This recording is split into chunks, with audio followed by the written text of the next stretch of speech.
what we have is that people bring vehicles and they don't know the tax element. Maybe the vehicle is over age. He goes to the site and he sees that maybe they are put 2015. Those ages they put at the site that they buy are the first registration dates. But we use the year of manufacture. So let's say the vehicle was manufactured 2 years earlier, and then you bought it 2 years later. The 2 years later is what you find at the site. They don't put the manufacturing date, but we use the chassis number to determine the manufacturing date. So the you understand the car, the less the tax, the older. No, it depends on the dynamics are different. It can be the same vehicle. For instance, you have a Highlander CRV. You know the 1.5, the Touring. Yes. It has the highest value. Yeah. But because it's 1.5, they say, oh, fuel consumption is good. When you buy it and you come, you see that the value is huge. You understand? Because it's loaded. That is the one that is loaded. It's the highest spec. So the duty for that one is higher. We'll take our first presentation, which will be from the Domestic Tax Revenue Division, and it will be handled by two key resource persons, in the person of Mr. Lawrence Huchungame, as well as Mr. Patrick Intama. Are entitled to what we call tax refund. We have a huge refund account. When you prove to the Commissioner General that you have paid excess taxes, you apply for the refund, and the law says that the Commissioner General must refund the money to you within 90 days, or else pay interest to you on that income. So they bring the car in and then they go and hide it somewhere. The next time it changes. All right. The custom officer will find it difficult if you have the information. Come and give it to us. You will be, the duty is paid. You will have your reward as well. At your first residential premises first. That's where you live with your family. Any interest that you pay on that loan is granted to you as a relief. We call it the mortgage interest relief. It's a novelty.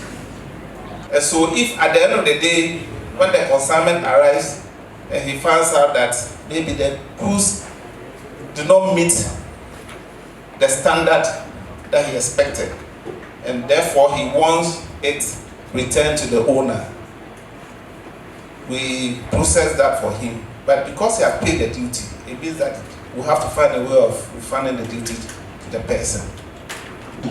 Or the church is operating a guest house, conference room that they rent out.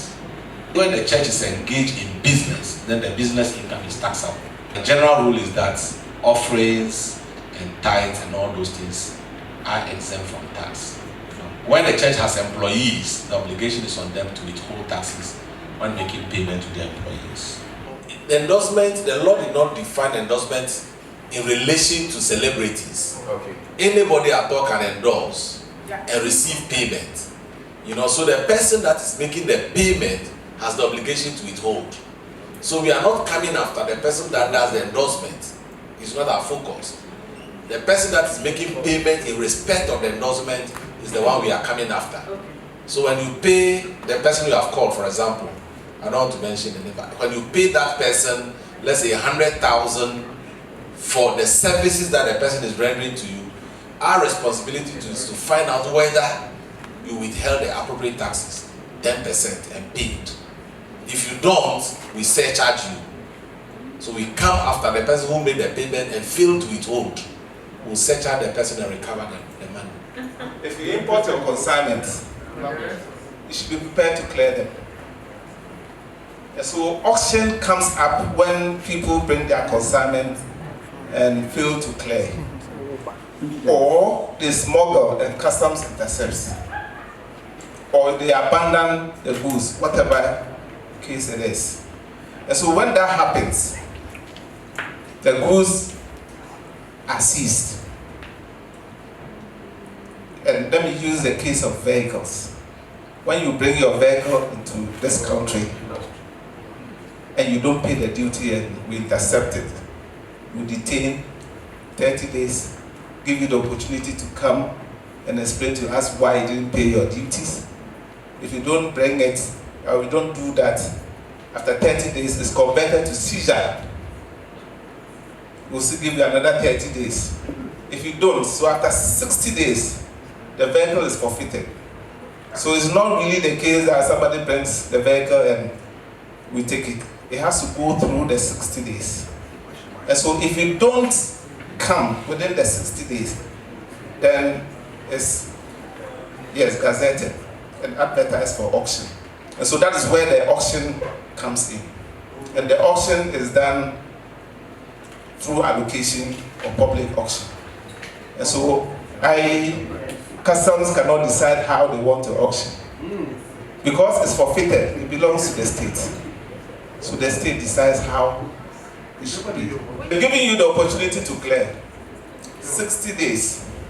And even when it's gazetted and it's about to be auctioned, if you express interest in it, you are given the first offer. Yes. So that is the check that the law has put in place. So there's a self-assessment. You can do your own thing, but when we come and conduct an audit, we'll now determine your actual and compare it to what you have. So you cannot just disclose anything and go scot-free.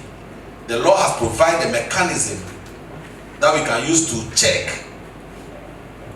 Are you getting it? And if you have under-declared your estimate, you pay interest on the difference.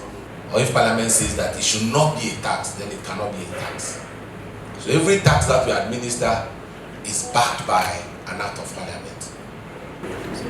So these are the references: the GRA website, the Customs Act, the external unipassghana.com, and then the WTO trade agreement.